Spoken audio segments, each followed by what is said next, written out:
Good evening, ladies and gentlemen. Thank you very much for coming to what should be a really fascinating evening this evening. My name is David Skelton. I'm Deputy Director here at Policy Exchange, and we're absolutely thrilled to have Dambisa Moyo here this evening to talk about her new book, Winner Take All, which is all about the increasingly scarce resources on the planet, the rise of China, and what the West should do about that. It should be really interesting to hear that. Dambisa was here almost exactly a year ago, speaking about how the West was lost, and that was a really captivating event, and I'm sure this evening will be just as interesting. So without any more ado, can I introduce you to Dambisa Moyo? Thank you.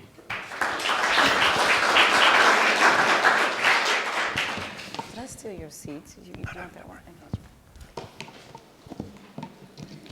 Good evening. Good evening. I need you to be motivated, otherwise we'll all fall asleep. Thank you for being here. I really appreciate your time. What I thought I would do this evening is spend a bit of time talking about some of the global demand pressures and then focus on the global supply pressures so that I can first of all set the context within which China is making some very aggressive moves in the commodity markets. The subtitle of the book is China's Race for Resources and What It Means for Us. And so I will spend a bit of time specifically talking about what China is doing around the world and ultimately what the consequences of this might be, not only for us in this room, but for the world in general. So first, let me start off by saying a couple of things. Since 2009, in the aftermath of the financial crisis, commodity prices have increased by about 150%. And this is something that people actually, for whatever reason, if you're aside from the market traders, don't seem to really have noticed. This is at a time when there have been significant fiscal problems, significant uncertainty in the Eurozone, significant unemployment, but still commodity prices have risen so significantly. At the same time, there are around 25 wars that have been going on since the 1990s that are raging around the world right now that have their origins in commodities. I do have a table in the book that has both, two tables that have both a list of the commodity wars that are civil wars but also cross-border wars. So against this backdrop of higher commodity prices and also increasing conflict, I sought to sort of get to the bottom of this. Why, first of all, were commodity prices rising?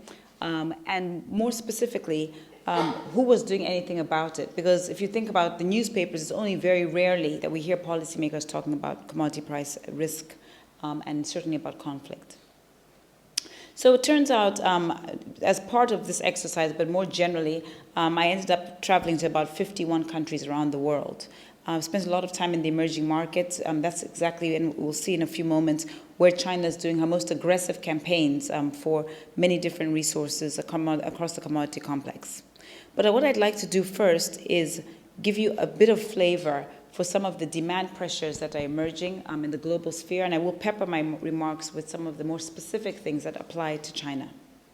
So on the demand side, there are three key factors that drive commodity growth. The first factor is population. The population today on the planet is about 7 billion people. We expect by 2050 there'll be 9 billion people on the planet. By 2100, there could be as many as 10 billion. That's kind of the bad news. The good news is that we are in this very strange part of the history of the world. In fact, if you look back in history, and many demographers are talking about this now, in prehistory and history, there has never been a period in the world when we've had such a severe and quick escalation in the world population. In the 1950s and 1960s, there were about 3 billion people. If you think about that, in just 40 years, we've gone to a population of 7 billion. And as I said, we should be an additional 2 billion by the time 2050 clocks in. As I said, there's certainly good news because we expect that the population growth will plateau.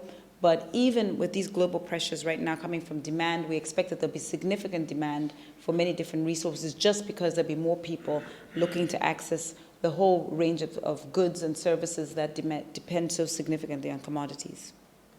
But in addition to demand, another key driver on the side of demand, is population wealth. So across the world, we're seeing significant increases in wealth. The expectation is that by 2030, 2025, by some estimates, there'll be an additional 3 billion people in the world's middle class. Already, 90% of the world population lives in the emerging world, and we expect that this increase of an additional 3 billion into the world's middle class will come primarily from these regions. And if you think about it, again, these populations in the emerging markets will be looking to converge to higher wealth, higher levels of income, higher living standards, very much as the ones that we see in the West. The third key driver of commodity demand is urbanization. Already, China today has about 100 cities that have over 1 million people each. If you compare that to the United States that has 9 cities with 1 million people, and Europe, which has about 18 cities, you can see that there's significant pressure from urbanization, which I might point out is a big plan and a big key part of the Chinese approach to economic development, is to increase the number of people living in the urban areas. Right now, that number is around 50%. The aim is by 2025, they would have about 60-70% of the population living in the cities. By that time, we expect there'll be over 200 cities with 1 million each, and as many as 8 cities with 10 million people each. I'm from Zambia, and the population in Zambia is about, some estimates, 13 million people. As you can imagine, we're not even able to create economic growth and meaningfully put a dent in poverty for a country with 10 million people. Just think about the scale of the exercise that China is embarking upon, trying to move an additional billion people into the urban areas in a very systematic way. I should point out that this idea of urbanization is not just a Chinese phenomena. Many other countries around the world, particularly in the emerging markets, are very keen to move people into urban conurbation so that they're able better to provide things like infrastructure and more targeted healthcare and education to their local populations. So again, we'll see an additional 3 billion people by 2025, 2030. So on the one side, we've got population growth, wealth, urbanization, pressures coming into primarily from the emerging markets. But on the other side is a question of supply. And what I'd like to do is quickly go through 4 categories of supply: land, water, energy, and minerals, and just highlight for you some of the dynamics that are driving the supply side of the equation. So first, let's start off with land. There are about 13 billion hectares of land on the planet. And approximately, that's sort of 16 times the size of the United States. However, only 10% of the world's land is actually arable land, where we can grow crops and food.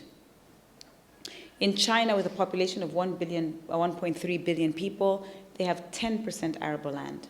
Africa has the largest amount of untilled arable land left on the planet, which we'll come back to later when I give you some examples of some of the transactions that China's been doing. But again, very significant sort of split between demand and supply. You've got 1.3 billion people to feed. You've only got 10% arable land. And remember what I said about urbanization, because building houses and cities often occurs on arable land. You don't build them in deserts. And of course, we also are competing for declining amounts of arable land with other species, such as animals and plants and so on. So land pressures are increasing, and we will expect to see much more of that given China's demand for foodstuffs to satiate her population. The second issue on the table is water. 70% of the earth is water, but less than 1% of water is actually accessible and fresh water that we can use, even for sanitation. So never mind drinking, but even for sanitation. To my mind, water is the big issue, or the biggest issues that we will confront. The U.S. National Intelligence Agency just 3 months ago now, back in February, put out a report claiming that they expect that there'll be many more significant water wars in the decades to come. I think this is also one of the issues that we don't really appreciate when you live or sit in the West. In my travels to India, across Africa and South America, you heard very often about people not even having, even in urban areas, not having access to running water, or having already to ration water in a way that you don't see in Western countries. And so the scarcity of water tends to be an issue that doesn't really get to the top of the debate in policy circles here. China's water is incredibly scarce. There's a graph in the book. She falls below the global average of water per capita, and she's been doing some very aggressive things to access water. Anything and everything from rerouting rivers. In fact, India and China have been having some skirmishes around the rerouting of the Brahmaputra River. But in addition to that, China's been blowing up clouds, and I'm sure you heard about this in the run-up to the Beijing Olympics, blowing up clouds to create rain. So very aggressive. A lot of the rivers are polluted and actually are drying up quite significantly, but she's already in skirmishes, not just with India, but Vietnam, Cambodia, and Thailand as well, as she's trying to reroute these rivers, particularly towards the north of China, where there's less water availability. The third area of commodities is energy. And now this is an area where people in the West tend to sit up and listen, because they tend to be very affected by energy prices. In my travels and my experience, I've been very surprised to learn that even today, we are sitting and living off of energy discoveries that were made back in the 1950s. So put another way, since the 1950s, there's not been significant discoveries in energy. And again, there's a great graph in here in the book that really sort of brings it home. And also worse than that, in terms of where the forecasts are. These are official forecasts of where the new discoveries might occur. Every now and then, I know we get excited when we hear there's been a new discovery. When you speak to people who are working in or involved in production of energy or on oil in particular, they'll tell you that actually we know where the resources are. It's just that it's virtually impossible, very, very difficult to actually access them. And one of my favorite stories is the Tupi oil well on the coast of Brazil. A couple of years ago, the Brazilian government came out and announced that they were going to, they had just discovered, 123 billion barrels of oil. And the market sold off. The oil price came down. People were really excited. They thought this would really put a dent into oil demand. Just as parenthetically, we consume 85 million barrels of oil every day on the planet. 85 million barrels. 20%, the largest amount of oil consumption comes from the United States.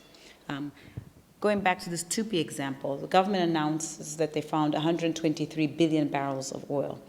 And what they forgot to mention was that the oil is actually sitting beneath 2 miles of salt, 2 miles of salt. And even with the technologies that we have today, it would be virtually impossible to access that oil.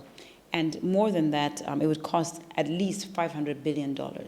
So you can see that although there might be some pockets of oil across the world, most of it, the easily accessible one, has already been tapped into. And those types of oil wells tend to deplete very rapidly, and they're few and far between. So we've got a situation of demand, which I went through. On the supply side, we have a situation where we've got scarce, finite, and depleting resources. It's not just land, not just water, not just energy. It also applies to minerals. And it's very interesting here because in my travels and also spending a lot of time in more developed economies, we all think about oil, food, and water, but we rarely think about how much we're consuming in terms of metals and minerals. The microphone, the mobile phones, cars, so many things that we take for granted and contain vast sums of copper and energy. Copper, steel, iron, and many rare earths, and we just don't even think about it. One of the studies that I put in the book, which I thought was very interesting, is a study that was put out by the United States Geological Survey a number of years ago, and they looked at how much metal was contained in lost, retired, or broken mobile phones, just in the United States, just for 1 year. And they estimated, and this is a U.S. government agency, they estimated for just that year, just for the United States, just for lost and retired mobile phones, there was enough metal that the amount of metal in there was equivalent to 50 747 jumbo jets. Significant amount of mobile phone minerals contained in mobile phones. Out of the 7 billion in the world today, the estimates are that we have about 5.3 billion mobile phones around the world in operation. The other problem with the mineral story is that China consumes about 40% of the world's copper, the largest by any measure. But unfortunately, it's becoming much harder to get access to minerals, particularly copper. It's not just about the difficulty of the terrain, in the sense that it's much harder. They have to go much deeper into much more difficult soils and regions of the world, but also these are much more politically volatile regions, such as Congo, DRC, Papua New Guinea, places where it's very difficult to get political support sometimes, and often there's risks of expropriation. So if I haven't depressed you, enough already, I'd like to just spend a bit of time talking to you specifically about what China's doing. And I think it's very interesting to understand that she is being incredibly systematic and incredibly deliberate about her plan. And I think this is what sets her apart from the rest of the world in the approach. There are three key aspects of the Chinese campaign for resources. The first one, as I define it, is symbiosis. So China goes around the world, in a sense, befriending this axis of the unloved, as I call it in the book. It's this group of countries and regions that have traditionally been ignored by Western economies as destinations for investment. I have numerous examples. I'll just give you a few of them. But just before I do that, I'd like to just underscore the fact that for many of these regions, you can understand why there's a symbiosis and a benefit to the host nations. These are regions where 60%, 70% of the population is under the age of 24. In places like Uganda, 50% of the population is under the age of 15. Across the Middle East and North Africa, 70% of the population under the age of 24. And so they need jobs, they need trade, they need investment. If you just focus on Africa for a minute, Africa with almost 1 billion people population, which is almost 15% of the world's population today, is less than 2% of world trade. And yet, as I said earlier, it has the most untilled arable land left on the planet, and it's got a significant amount of natural resources that China wants. So you can see already where the symbiosis comes in. Let me give you a few examples of some of the transactions that have been going on. In 2007, China bought a mountain in Peru. Mount Toromocho is half the height of Mount Everest. It contains about 2 billion tons of copper. They paid $3 billion for it. Today's market price is roughly $6,000 per ton of copper on the London Metal Exchange. And that would mean that the value of this mountain of copper, with some other assumptions, of course, quality and so on, is about $18 trillion, and the Chinese own it. The Chinese have executed swaps with Brazil. They give Brazil loans. In return, they get access to beef and chickens from Brazil that are exported to China. Today, China is Brazil's biggest trade partner and biggest foreign direct investor. Similar story across Chile, Colombia, and other places in South America. Recently, just a few months ago, I was just in Canada last week, but recently, just a few months ago, the Chinese executed a massive deal called laptops for pork with the Canadians. They were going to give laptops, the Chinese were giving laptops to Canada, and they were going to get pork from Canada. In Russia and in Kazakhstan, they've executed some long-term swaps, 25-year, 50-year. There are even rumors that some are actually in perpetuity, where China will give loans, do some trade, do some investment, and in return gain access to oil and uranium supplies for nuclear energy back at home. One of my personal favorites is what they've done in Africa. The distance from the north part of Africa to the south part of Africa is about 9,000 miles. It's equivalent to 3 times the distance from New York to California. And that whole distance has now got a tar road. You can drive it. It'll take you about 5 weeks through 15 countries. And as you go from country to country, and I have to confess, I haven't done this myself, but I have very good friends who've done it, and they've taken pictures, which I wish I could have brought to show you. But as they go from country to country, there are these massive signs. It's a gift from the Democratic Republic of China. So significant investment. Many of these economies are desperate for resources. I could go on and on. I could talk about Turkey. The largest recipient of foreign direct investment from China is actually Australia. And North America, the United States also receives significant amounts of trade flows as well. So that's the first part of this strategy. Very, very deliberate, very, very well executed, and very systematic. The second aspect of the Chinese campaign for resources is what I call zero cost of capital. So here, because the Chinese operate under state capitalism, the Chinese government tends to underwrite and also provide not just capital, but provide political support in helping to execute deals around the world. Now, just to illustrate what I mean here about zero cost of capital, if you went into the city now and asked somebody to value a copper mine, let's say in Zambia, they would take out a calculator and they'd use a financial modeling, discounted cash flows, and they'd say to you, this mine is priced at, say, $500 million. What has been happening is that the Chinese have been going in and they've actually been spending twice, 5 times, even 10 times as much as that. So instead of paying $500 million for a mine, they might end up paying $1 billion or $2 billion for a mine. And it's got to such an extreme that many people in the city and across the world have said, well, the Chinese don't get it. They don't understand how to value an asset.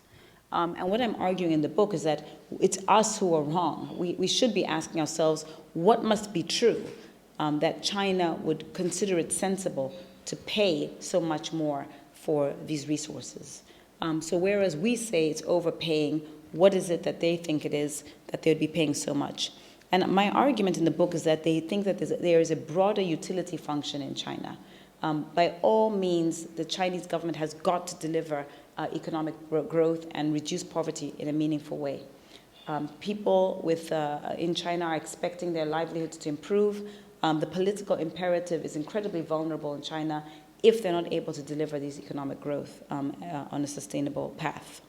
So it's actually erroneous for us to understand or to appreciate or to even consider the Chinese approach to capital investments as being being ignorant or somehow lacking understanding of the value of resources. They absolutely understand what's going on. It's just that their utility function is not just about profits. It's about making sure that they can deliver, whether it's beef, oil, uranium, soybeans, the whole list of products back home. I'd like to very quickly, if you don't mind, I might just spend just 2 minutes reading for you a comment that was made by someone from South Korea, if I can find it. Where's Kevin? 33. Thank you. Kevin is my phone a friend, one who wants to be a millionaire. Yes, it is on page 33. So, is it 33? Oh, yes, there it is. Okay. Actually, it's not on 33. I would have lost my $1 million. Anyway, we will find it. Kevin will find it and he'll tell me in a second. But basically, there was some strong recommendations from the South Koreans to investment bankers saying, don't ever come to us to show us deals or investment opportunities around the world if you know that the Chinese are bidding, because we know we will never win. And so we don't want to waste our resources and time going through the process and then be outbid by the Chinese. 130, okay, we just forgot the 100. Yeah, I'll read it quick. It's just one sentence, 130. Thank you. Yes. Well aware, okay, so let me just read. Along similar lines of thinking, okay, hang on 1 second. I'm not. Well aware of this tendency, the president of the Korea National Oil Corporation, Kang Yong-won, in 2010, sent an unequivocal message to investment bankers pitching acquisition targets to state-owned companies. Be mindful of competition from China and steer clear of the bigger, better capitalized Chinese companies. In other words, don't propose projects that could lead to a bidding war with China. We'll always lose.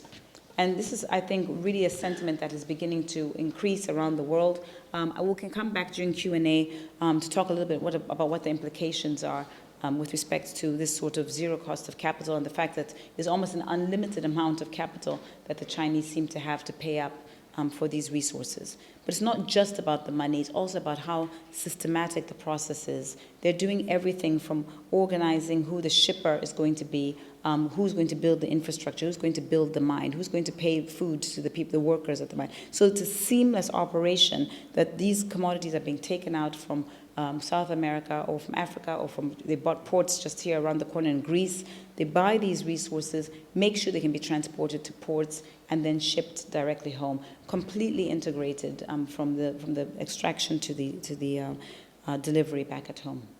In fact, just one last little data point, it is cheaper because we're very heavily reliant on the oceans, so on shipping and shipping transportation. It is cheaper for China to buy resources in places like Africa and as far-flung as South America, and transport them back home in shipping vessels than it is for them to go to the western part of their country and transport them to the eastern part of their country using road.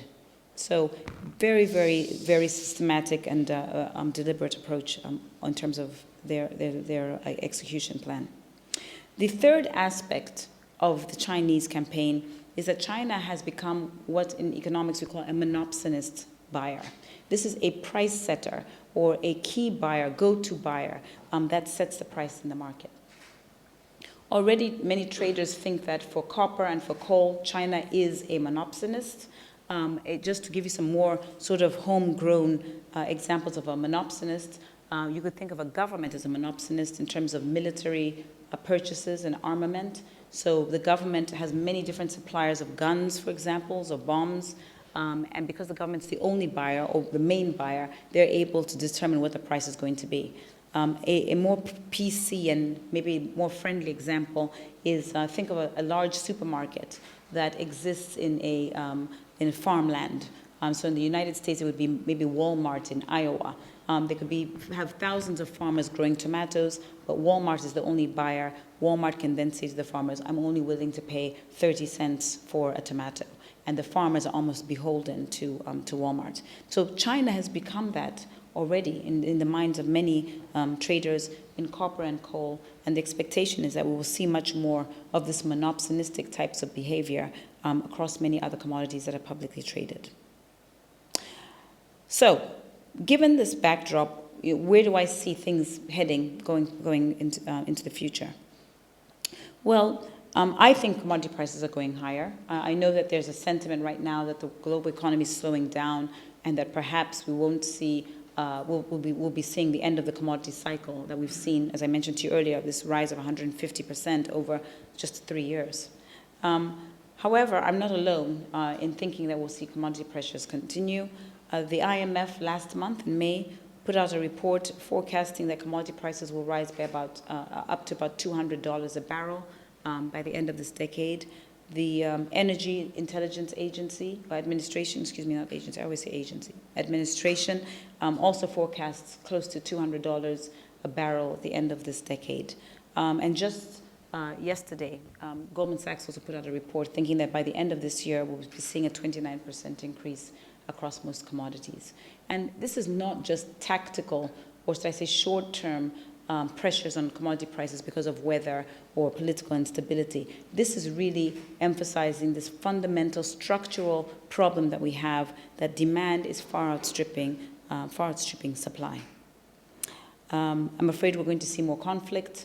The risk of conflict is rising. I already mentioned that there are two tables in here that talk about some of the wars that are raging right now. I mentioned to you already that the U.S. Is forecasting or expecting that there'll be more wars. Michael Clare, professor in the United States, has done a great analysis and probabilities of where those regions will be. I've summarized some of his work in here. The sort of hot spots are places where, particularly places where water is in a shared basin, so Middle East, parts of North Africa, and of course, as I said to you earlier, places around China and Southeast Asia, India, borders with Vietnam and Thailand and so on. So then the question I think we should be asking ourselves is, okay, if I'm right, what is the world doing about this? And I'm afraid it's not doing very much. On the one side, we have China with a multilateral, very systematic, deliberate approach. And then on the other side, we've got sort of a more unilateral, ad hoc, and in fact, tending to be a much more military approach that certain countries have adopted. And what I have found is that although for most other issues, the most other issues that are global, there is a tendency for us to focus in as a global community. So let's take some examples. Copenhagen Consensus. Around environment, we sit around the table and try to get some kind of consensus around environmental issues. I mean, I should point out, having said that, I was astonished to hear that there were 40,000 delegates in Rio last week. I mean, I don't understand how you get any coordination there, and 10,000 government representatives. But in any case, I don't know why they wouldn't hold that in Greece, actually. It probably would get them out of the financial crisis. But it's, at least it's on an agenda. It's a shared problem. Everyone is recognizing and trying to sort out what might be done. In trade, we've got the World Trade Organization, for better or for worse. At least there's some semblance of discourse around issues with trade. And, if you look at the G20, they're very heavily focused on financial regulation, global financial regulation. What can we do about the banking sector? This is not the case for commodities. In fact, the approach to commodity scarcity has tended to be ad hoc, as I said, but in a strange way, it's not even really discussed. And so I've been trying to figure out, why is that the case? Why do we not have a more coordinated and cohesive approach to dealing with commodities, given that our living standards could be dramatically affected and dramatically collapse, especially in the West, if commodity prices continue to rise and we do see increases in war. And one of the problems, I think, is this idea that there are different utilities, different values to different types of commodities. So I alluded to this earlier. If you live in the West, you never really think about water. You go to your homes, you switch on the taps, and water comes out, clean water. This is not the case across the rest of the world, where water is already rationed. And whereas in the West, people are very, very concerned about energy prices. I often think about the United States. When oil gets above $100 a barrel or $4 a gallon, people stop driving their cars, people start getting worried, and politicians actually really respond to that type of thing, to that type of price pressure. But in addition to that, we do see governments acting very unilaterally. You will recall last year in the United States, the government just decided to release energy into the markets.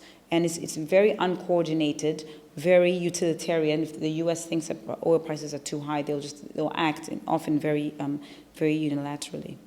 So the last part of the book, and I won't spend much time on this now, is basically got a list of some specific suggestions as well as broader suggestions for the types of policies that could be introduced to address these commodity pressures.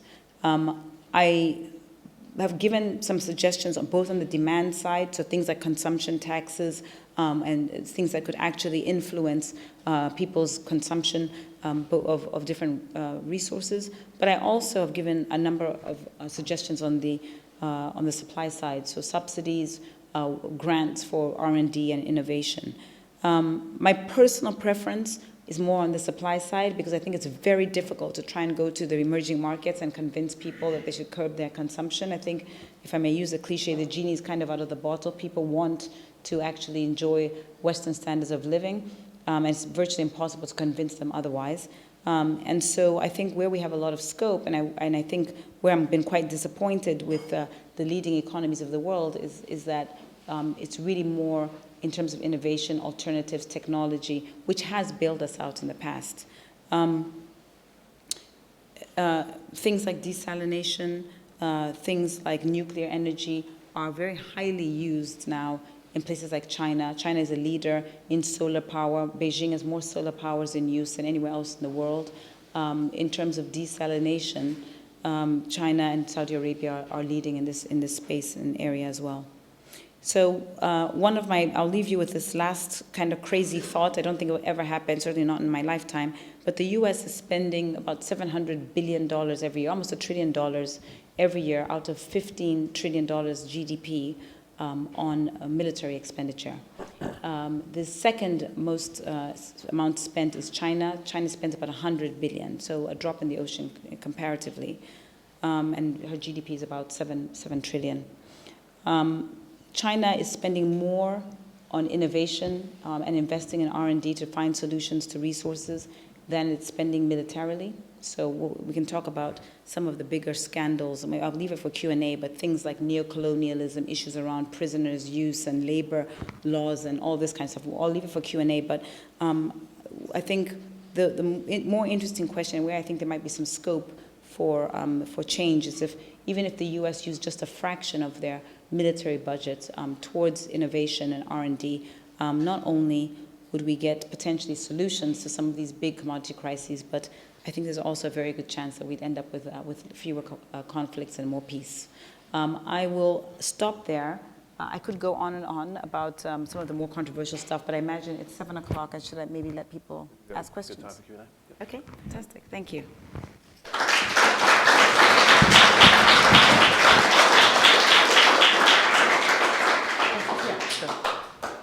Thank you very much. That was extremely interesting and some stark and slightly scary in there as well. We've got a good half an hour for questions. If I can just kick off. Towards the end, you were saying that Western leaders weren't taking this as seriously as they maybe should be. Why do you think that is? Is it because of political imperatives, or is it because they don't realize the scale of the problem? Oh, they definitely realize the scale of the problem. I think it's more political imperatives, actually, and really boils down to the fact that everything we've discussed here are structural, fundamental, difficult problems that require a long-term thinking. It's a classic problem. As we know, in most Western developed economies, we've got democracy, and so governments very rationally focus on short-term problems, short-term solutions. And in fact, in the commodity markets, I have a whole chapter in here called Meddling in the Markets. There are a whole range of things that governments do in the West, and not only in the West, but I think since you asked about the Western countries, a lot of things that they do, but they're all short-term band-aid solutions. Things like releasing excess energy into the markets, banning speculation. There are lots of those types of things that actually miss or deliberately ignore the more structural problem because the political imperative does not allow them to deal with more fundamental issues such as demand and supply. We've got plenty of time for questions. Gentleman, third row. Right. Oh, sorry, there's a microphone. Dambisa, thank you for a very eloquent and impassioned speech. Is your argument, though, about your anti-China or your anti-growth, or perhaps both? Would you have written the same book 50 years ago about America? And will you write the same book in 5 years' time about India? And perhaps sort of as a sort of final thought, is it the fact that the world economy can't really sustain 100% capitalism? It's only ever really in history had about 25% capitalism. And is that really the problem? The free market system is just over-exploiting everything? What a brilliant question. So I spend a lot of time thinking about this because economists are victims of our own subject, if I can say that. We tend to sort of be wed to certain values, value propositions, certain ideas. And I think we are struggling as a subject to understand the dynamics of the world that's coming, the next decades ahead. What do I mean? And I am being deliberately sort of long-winded because I think there are many other elements that fall out of your question. But let me take the example of the rule of law. Most economists will say to you that the rule of law is absolutely an essential prerequisite for economic growth. And therefore, any discussions around a country trying to achieve economic growth and meaningfully put a dent in poverty has got to have rule of law in place. Well, by most discussions, China does not have the rule of law.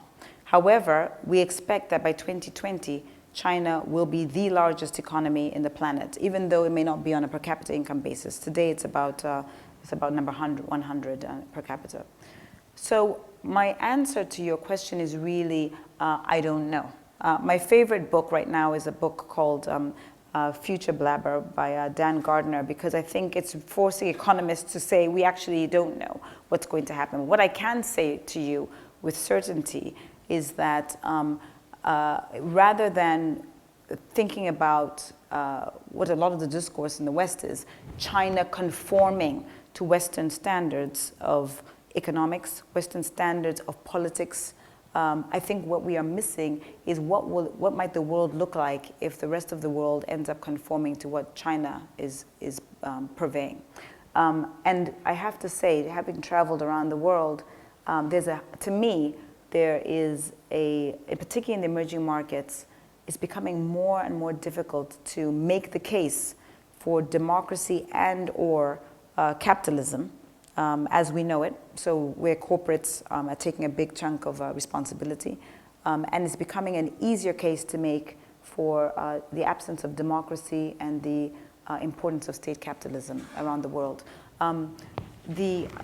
Having been to both India and China, one thing that strikes me is that we've kind of got a natural experiment. Two countries, about 1 billion, 2 billion, 3 each in population. Those of you who've been to both will know what I'm talking about when I say when you go to China, it looks like stuff is going on. There's infrastructure built out. You do see impoverished people, but it's not sort of the destitution that I certainly witnessed when I went to India.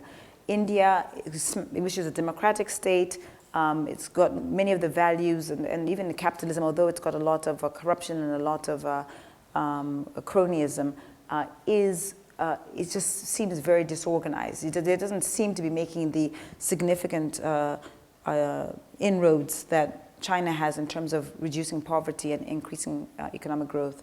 India's population is growing at 1 million people a month, 1 million a month.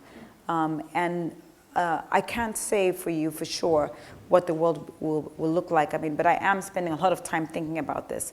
My last point on this, if I may, is that one of the things that I've been thinking about, and going back to my comment about rule of law, is what is it that makes an economy successful? Why is it that we're wrong as economists? Why is it that, this is not a 10-year stint. This has been 30 years plus that China has been able to continually create economic growth. And I'm not saying that there's not a dead weight loss in the economy, but I am saying that they have surpassed expectations for multi-decades being able to put economic growth and actually poverty at bay and increase economic growth. And so really quickly, I would say there's sort of 3 things that the role of government. The first is governments have to provide public goods efficiently, so infrastructure, national security, education. The second thing is that governments have to be able to regulate, so punish bad behavior. And the third thing is that governments have got to put policies in place that incentivize people to do the right thing. I would argue, and I did last year when I came to talk about how the West was lost, is that China is doing exactly these 3 things, even in the absence of the rule of law. We know they're building out infrastructure. We know that they have tough regulations, and you might argue that Beau July or some of the recent things that have happened show that there are weaknesses. I'm sure they are, but you hear about even capital punishment, very aggressive punishment for bad behavior. And third, we know that they've created the right incentives in the environment for people to invest, and the government is very, very much involved as a state capitalist to try and increase consumption and move the economy in particular directions. I would say that Western countries on these 3 metrics are facing a lot of vulnerabilities. Infrastructure challenges, I've got lots of data on how the West was lost from the engineering societies in the US. The large majority of the bridges and roads and tunnels in the United States are failing grades. They talk about needing $2 trillion to actually remedy that. If you look at regulation, well, I don't need to go about regulation with the financial crisis, we know what's happened. And in terms of incentives, in particular, especially where we are right now, I think it's pretty clear that part of the reason we're in this horrible situation in the aftermath of the financial crisis is precisely because bad incentives, policymakers encouraged bad incentives or wrong incentives that have actually caused massive pension deficits, but also have created a situation where people are actually disincentivized from working, from saving, from investing. So it's a really long-winded way, and I'm sorry, I hope I've kind of answered your question. I won't pretend to have an answer. If I were a good economist, I would say I absolutely know the answer. But in the interest of honesty, I would say it's a question we don't know. We've seen Japan sort of come and peter out. I would say that China is probably less enamored with capitalism and democracy, and perhaps that's the question that we should all be facing and wondering, what's going to happen in a world with a leading economy is non-democratic and is a state capitalist and not a pure capitalist. Thanks. If we take a few, 1 second. Oh yeah, sure. Gentleman in the second row here. Got the microphone? Yep. Just following on from that question, it could be argued that a fourth trend, in addition to population growth and urbanization and the growth of the middle class, is the demand for political freedom. And we saw that in the Arab Spring, which was driven, yes, by an innate desire for political freedoms, but also by the inability of dictatorships to deliver economic growth to their people. So is it possible that one way of characterizing the Chinese position is that they're seeking to purloin the world's commodities to satisfy a population in lieu of giving them political freedom? And if that is the case, is that a calculation that China has got right? So I actually do not believe that what we've seen in the Arab Spring excuse me, is a demand or a desire for political freedom. I may be tainted as an economist, but I think it's actually a population of disaffected pockets of the population who have found that their living standards have not improved and the economic standards under which they live have been getting worse. And they're objecting more to that than to democracy per se. And this is why I think this is the case. In Dead Aid, my first book, I talked a lot about the role of a benevolent dictator. And I think, let me just state clearly that I am pro-democracy, but I also think that if you look around the world, in the post-1990s, where there was so much emphasis, so much aid money given to support democratic process, most of the democracies around the world today are illiberal democracies. And people understand that those are illiberal democracies. People on the ground understand those are the illiberal democracies. And they would actually prefer to live under a benevolent dictator, one who actually behaves in the way China does in many ways, is seen to be doing, rolling out infrastructure, is seen to be providing improvements in livelihood, over a situation in which many people live today where they have democratic elections, but Russia is a good example, but actually you're not seeing improvements in people's welfare. And I think that political infrastructure really can be buttressed and supported only if you have a middle class in place. And I think also that in order to get that middle class, you've got to prioritize economics over politics. The two can go in tandem. And grow in tandem. But I think what has tended to happen is that we've overly focused on democratic principles without, supporting those principles by ensuring that people's livelihoods and lives were improving. And one of my big concerns is that we will see more political uncertainty. I mean, when I was growing up in Zambia, we saw a lot of the remnants of glasnost and perestroika back after the Eastern European coming out of Eastern Europe, but I think a lot of that has to do with people's expectations around what they think government should be doing, and less to do with the desire for democracy per se. My two last quick points on this. One is that there's a great database called International IDEA, and they track democratic elections around the world. And some of the data and research that comes out of there is that there's a lot of recidivism, particularly when countries are moving from communist or more dictatorial type governments. You find that when they have the opportunity to vote, people invariably vote back after one term of democracy, they tend to vote back the more hardline dictatorships who actually are seen to deliver improvements in livelihoods.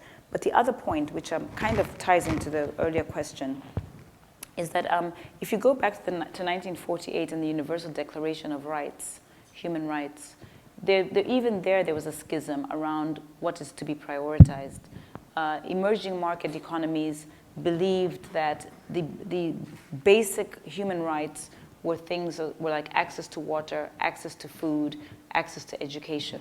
This is quite different from what Western countries defined as human rights, which is more of the political freedoms that you're talking about, things around human rights, being able to vote, democracy, and so on. And I think we've never really gotten past that split in terms of thinking. And so I think that we will see a situation where more dictatorial governments who will deliver economic growth will have a chance to stay in power, I think, over governments who are democratic, ostensibly democratic, but are not delivering on economic growth and improvements in livelihoods. And I think China is a good example of the former. If we take three questions You now. did say that. Gentleman in the third row, and this lady here, and then the gentleman on the front row. Hi, Dambisa. Thanks very much for an interesting talk. How monolithic is China? We speak about it as though it's this kind of entity with one brain and a billion arms, but I think Jintao has seen a lot more kind of complexity in terms of, especially from the People's Liberation Armies, a lot more challenge within the politics. And how does that impact upon this kind of strategy that the country has? And how does that impact upon how people will engage with it?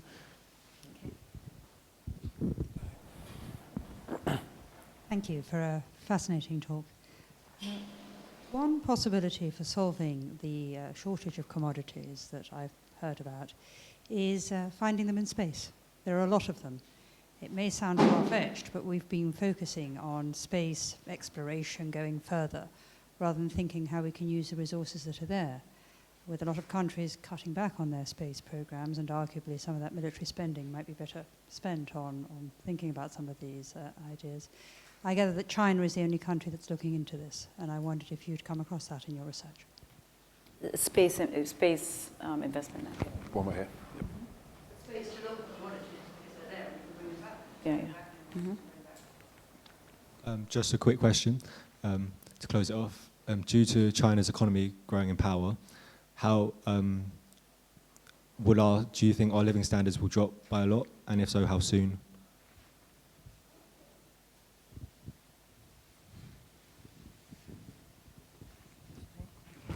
Okay, so how monolithic is China? Well, the first sort of introductory chapter of the book, I talk about this. I call it China Inc., but I've tried to really explain that there are many different actors. Of 1.3 billion people, only about 80 million people are actually card-carrying Communist Party members. And what I've tried to describe here is less that it's one sort of view that is held by everybody. It's more the tone that's set at the top. And this is basically the idea of state capitalism. The reason, well, first of all, the 30 largest companies in China are state-owned. And much of what goes on in China is or has been infiltrated by the government, whether it's the banking system, infrastructure rollout, air transportation. I mean, pretty much everything has got an element of the government in there. And the sort of finer point is not that there's one entity.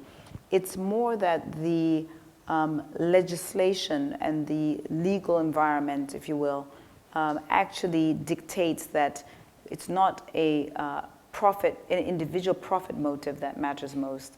It is the benefit of China.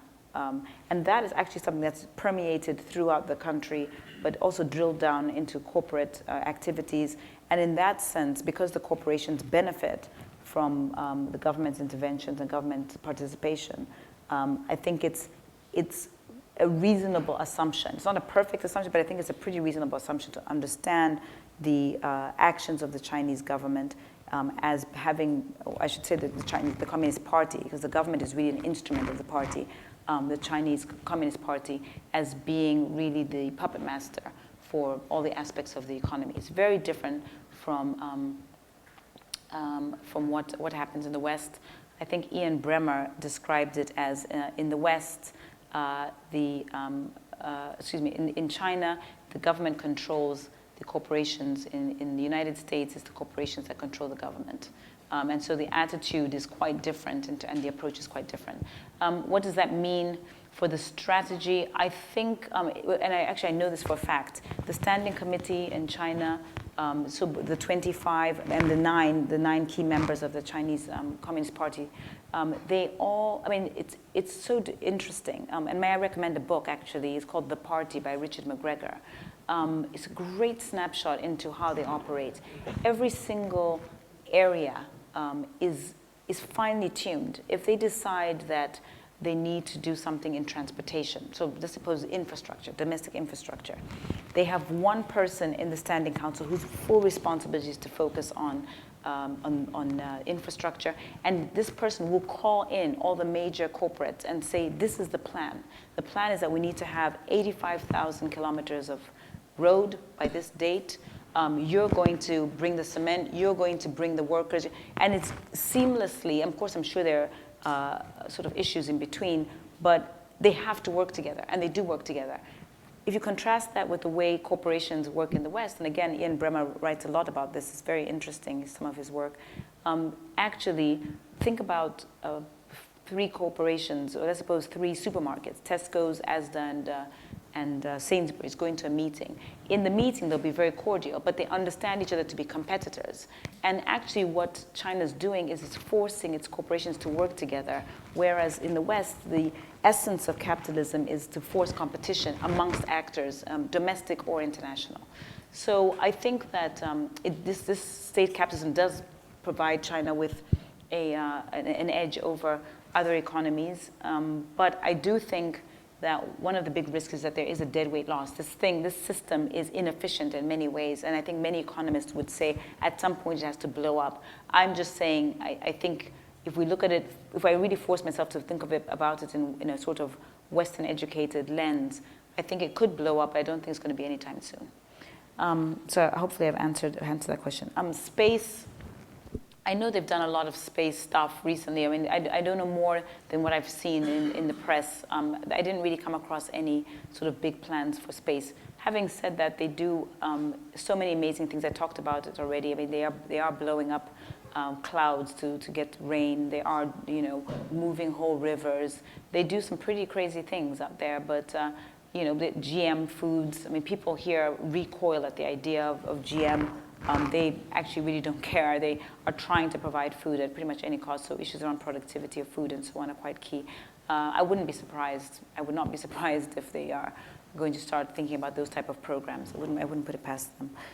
Living standards collapse. Well, I think here your question sort of has implicitly suggests that it's because of China that we might have a living standards collapse. I think living standards are already under pressure in the West, for no fault of the Chinese. If we look at the 3 key ingredients of economic growth, capital, labor, and productivity, which is what economists focus on, I talked about this again and how the West was lost. The policies in the West over the last 50 years have ensured that we've had an erosion of capital. We've seen a declining education standards. If you look at the OECD PISA statistics, and we're seeing declines in productivity. In Britain, between 2000 and 2010, every single sector had a productivity decline in this country. That's got absolutely nothing to do with China. Will commodity price increases exacerbate that problem? Yes, I do think that will happen. In economics, we've got this term called demand destruction. And the idea is that there's a tolerance level of commodity prices past which people stop consuming them. I talked about it a little bit when I talked about the $4 gas in the United States. Usually when gas gets above $4, people stop driving their cars, people stop using air conditioning and so on. So there's an automatic stabilizer in the economy that forces people to cut back on consumption when it hits certain prices. Well, one of the things that we've been seeing recently is that reservation price has been coming down as people's economic situations become really difficult. As people are more unemployed, the reservation price for oil has gone below $100. Whereas in the emerging markets where people's incomes are increasing, we're seeing the tolerance of the reservation price rise. And so you could argue that there is improving living standards in emerging markets and declining living standards. And one of the things I'm very interested in is income inequality issues. And how that might play out, I think, on balance, is a situation where, we'll probably see, on balance, income inequality come in, but I think it will be at the cost of Western standards coming down somewhat. Rosalind? Thank you. I found that really fascinating as well. I guess probably aligned with this gentleman's question, and I know I'm a poet and an idealist asking an economist a question, but I can't help but think and would like to know if you think there is, in the foreseeable future, a time where the human spirit in China, the individual spirit, will triumph over the state control, no matter how wonderful that state is at providing food and resources. Excuse me.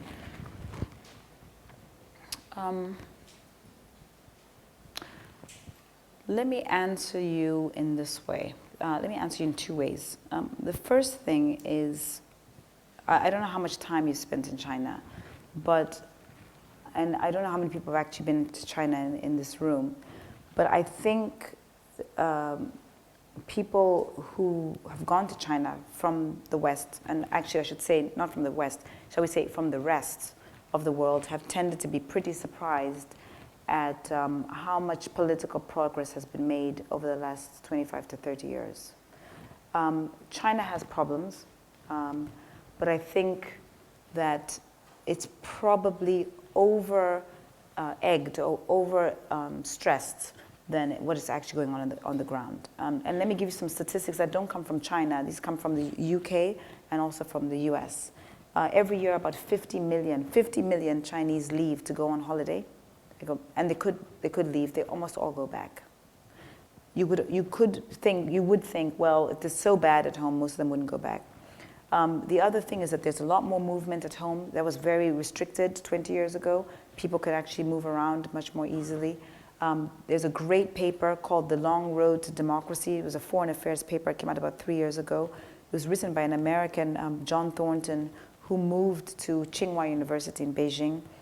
And it was a very interesting study, but I think it's very emblematic of some of the democratic shifts that are occurring on the ground that we don't hear too much about. There are political elections in China. They're very much at the low level, sometimes at the mayoral level and in local villages. But all of this is to say that progress is being made. It might not be as fast as we would like it, and we certainly have not seen every 5 years having a sort of people lining up to vote. We don't have that, but I think there's more to it than what we see or what we understand is going on in China. I think is more nuanced to that. The second thing I'd like to say about this is with regards to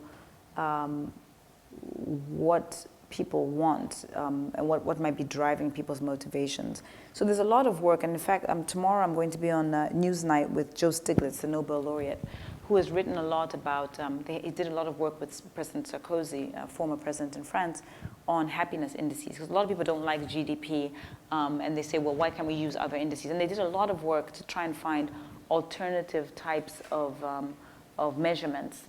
And one of the things that a Chinese policymaker, senior policymaker, has been saying in China is that and maybe they're trying to manage people's expectations, but he's been saying the risk that there's not enough resources for us to get every single Chinese to live at Western standards is very high.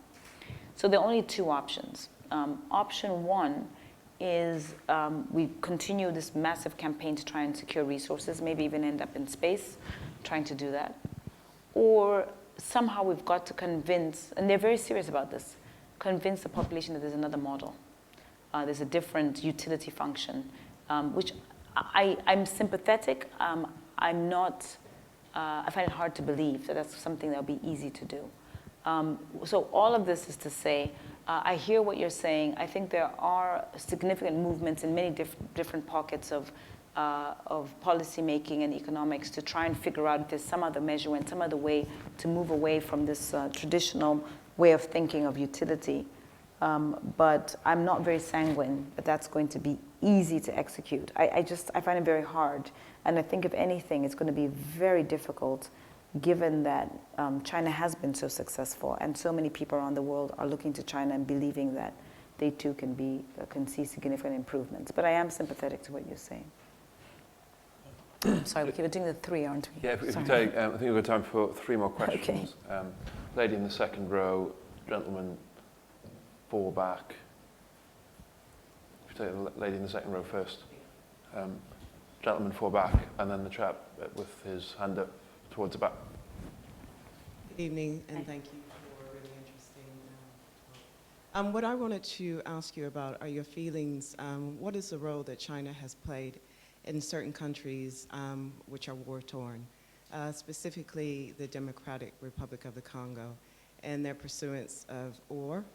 And also, do you feel that their pursuance of certain minerals has continued to destabilize the country?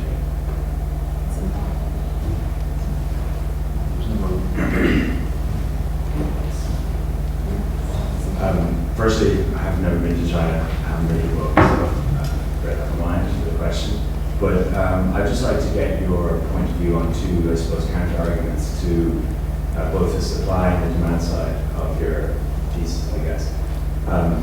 In terms of demand, where would you view people like Jim Chanos, who would be a famous China bear, who would say maybe a lot of this demand is actually quite fake, from misallocation of capital from essentially planners, or economy rather, who's kind of pointed out a lot of highways going to nowhere or overdevelopment of certain areas of cities in the middle of the desert and things like this. So on that point, and that affecting the commodity prices, fake or falsely. And then on the supply side, in terms of innovation and scientific improvements in things like fertilizer, drilling techniques, and GM food, you can say yourself, the effect that that will have is very hard to extrapolate and figure out. I'd be interested to hear your take on that also. There's another one towards the back. I'm going to question your assertion that China's government has been successful. I think, well, when you look at China having a Gini coefficient of almost 0.5, the area when people generally assert that there's widespread social unrest, I don't think you can assert that China having economic growth equals success, when most of that economic growth since 1976 has been as a result of adopting more free market policies and the privatization of vast numbers of state-owned enterprises.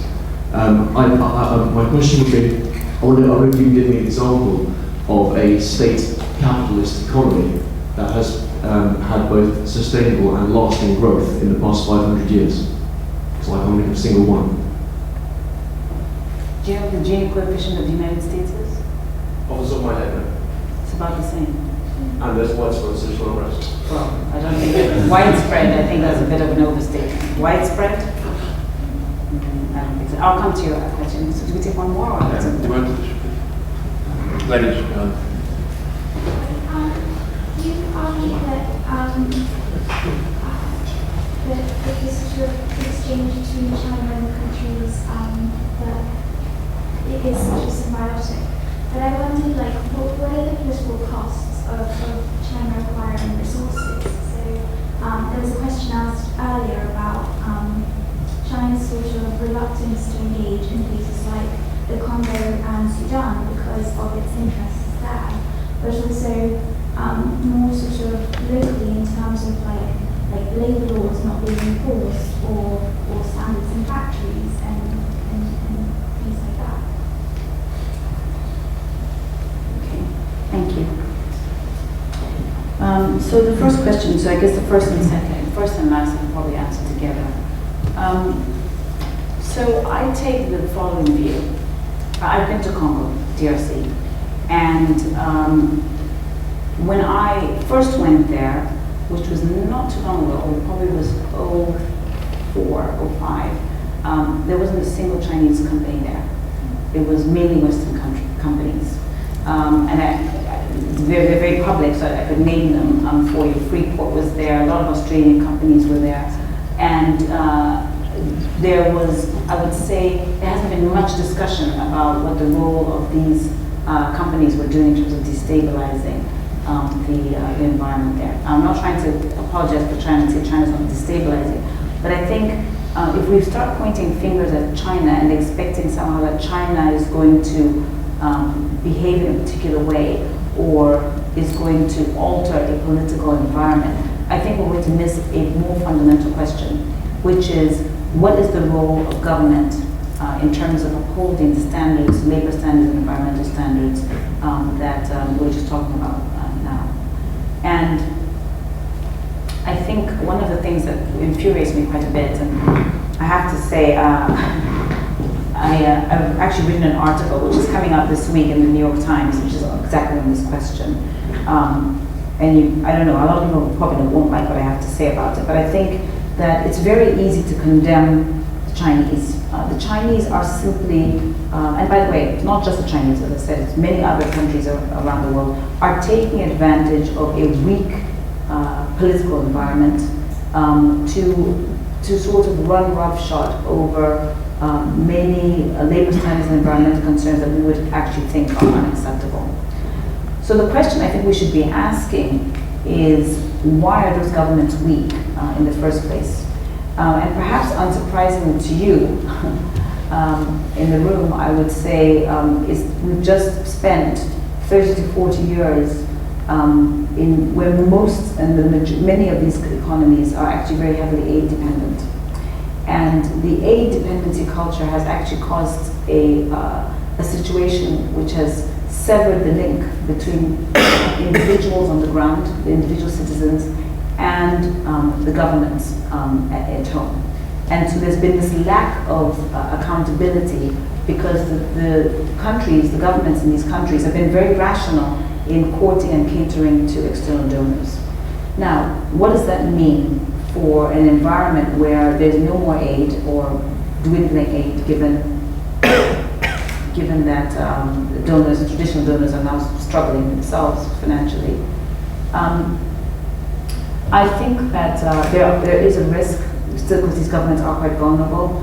However, on balance, I think that we should not look to the Chinese to try and improve the domestic political infrastructure.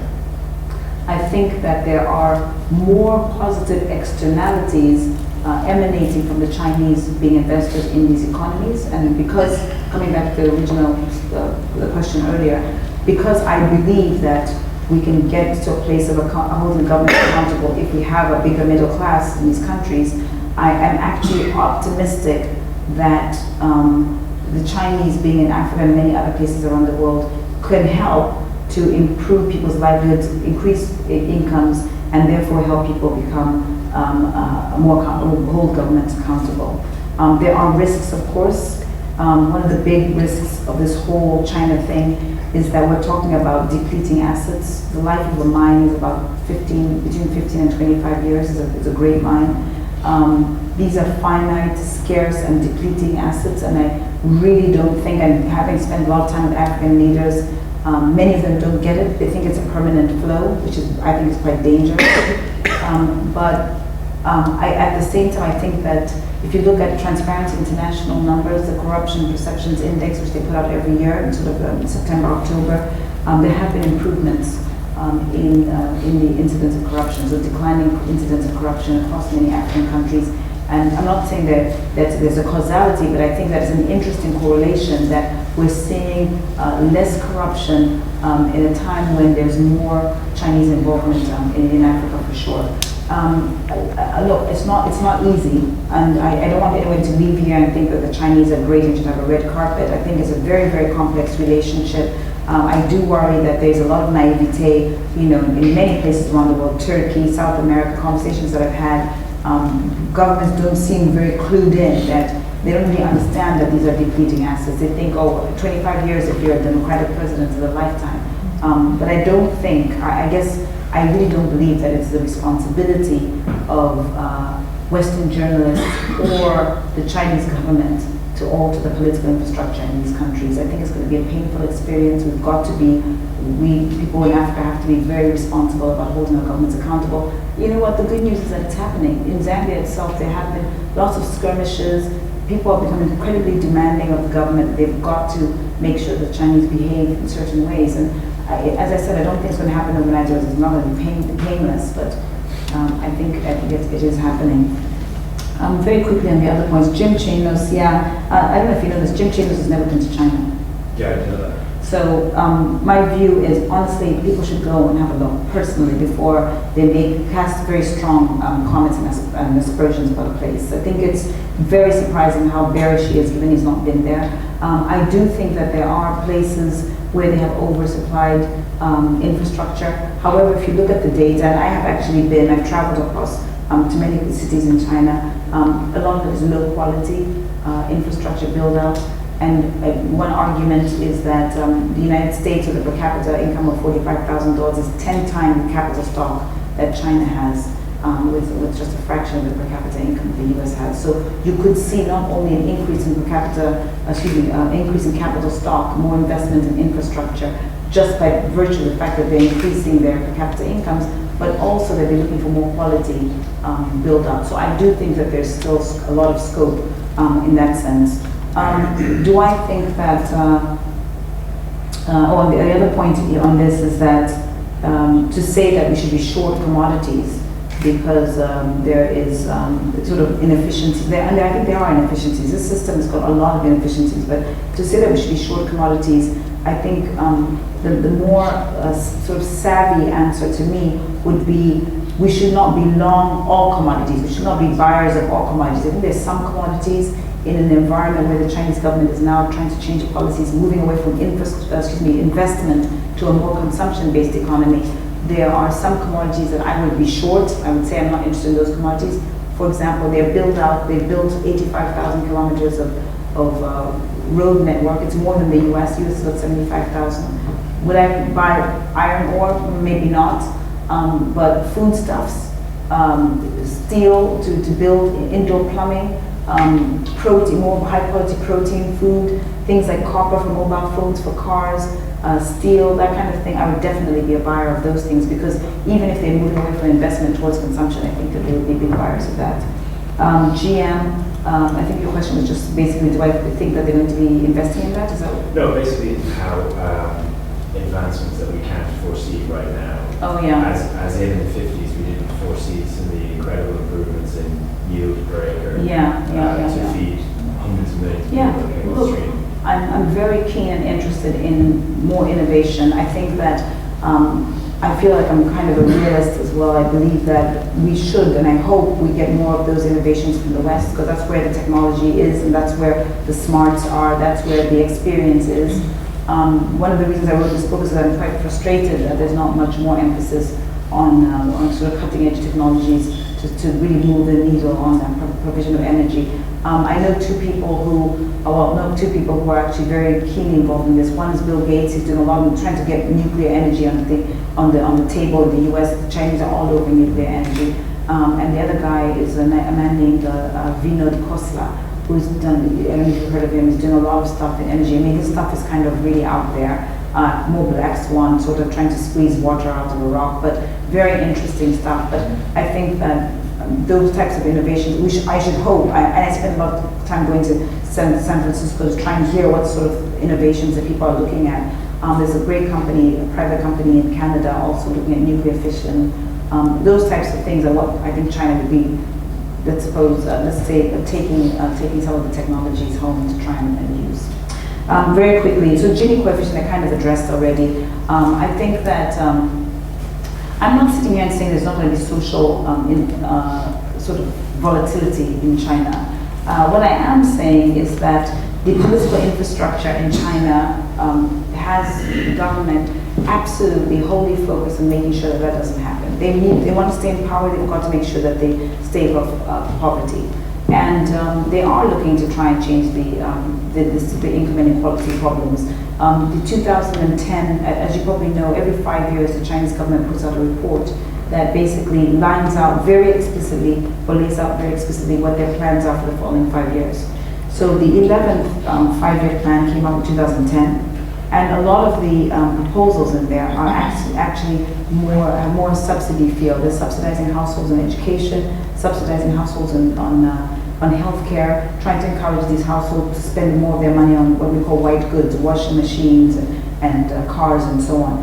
And I think part of that strategy is, again, falling into line of trying to make sure that many more people are getting access to improved living standards. I'm not sitting here and saying there won't be any political volatility. I think we will see that. I just think that the Chinese will have no problem throwing the whole kitchen sink at the problem. They would never sit around and watch what's going on in Europe. It's just not going to happen. I can't imagine a situation where you've got a youth population, 50% of the population that is young is unemployed, 25% unemployment rates, with the Chinese sort of faffing about on policy. I think you could see potentially very distortionary policies among stimuluses, stimuli, cutting interest rates, printing money, very aggressive things could happen. I mean, if I may leave you with one bearish scenario for commodities, it's one in which the Chinese government says, you know what, we have a property bubble, things are blowing up at home, people are out of work, the export sector's collapsed because Westerners are not buying our goods anymore, we're not going to buy commodities anymore outside, we're going to bring back all that money and invest it, literally hand out transfer payments as we do in the US now in terms of welfare payments to keep people alive. That scenario could be very bearish commodities, but let me put it this way, if you see that scenario in the newspapers, you better bury yourself in a tunnel somewhere, because that means that the world is really in trouble, because there's so many countries that are very heavily dependent on foreign direct investment from China now. Thank you very much. We're sadly almost out of time. It's been a really, really fascinating talk. Something that interests me from a Western perspective is how Western politicians deal with a perpetual squeeze on living standards, because for the past few years they've struggled to deal with the squeeze on living standards since 2008. So how to deal with that, if it becomes a long-standing squeeze, is an interesting point. Just to point out before we close, there are some signed copies of Dambisa's Winner Take All and How the West Was Lost at the back of the room. Can I just thank Dambisa for a really fascinating talk, and thank everyone for coming, if we can thank her in the usual way.